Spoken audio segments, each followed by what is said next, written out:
That day, I purposely dressed myself up like someone dirt poor, carrying this beat-up old bag as I walked into a super fancy jewelry store. I just wanted to test one thing. When people think you've got nothing, will this world still give you even the tiniest bit of basic respect? Turns out the manager totally humiliated me in public, even yanked my hair, forcing me to bow my head and know my place. And right at that moment, I finally understood. People can be colder than diamonds. I stood at the counter and asked softly, "Can I take a look at that ring?" The young salesgirl froze for a second when she saw how I looked, but there was zero judgment in her eyes. Her gaze paused on my worn-out coat for a couple seconds, then she smiled a little and said, "Of course, ma'am." I pointed at the plain little ring shoved in the corner of the display, the kind nobody ever looks at. "How much is that one?" She checked the tag and answered honestly, $3,000. I slowly opened my old bag and pulled out a few bills that had been folded and refolded too many times. I set them on the counter. "This is all the money I have. Can I buy that ring?"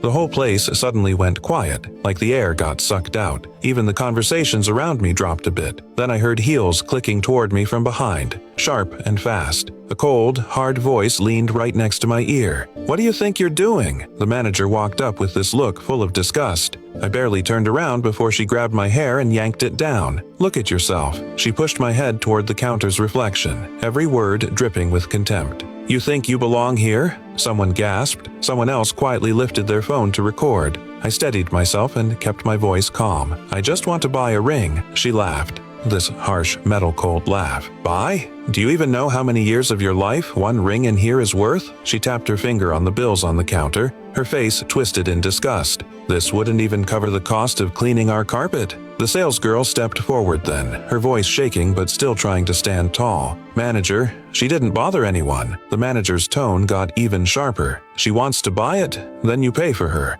Otherwise, both of you can get out." The whole jewelry store went dead silent. The girl's hands were shaking so badly she could barely hold her card, but after a few seconds, she still swiped it. She pushed the ring toward me gently and whispered, "No one deserves to be treated like that." I closed my old bag and looked at her. I only said one thing. "The choice you made today is going to change your life." As I turned to leave, I tossed a cold line back at the manager. "You're going to regret this." She scoffed, but I didn't look back. I just said, "Not today." If you want to know what happened to that jewelry store afterward, just comment Part 2.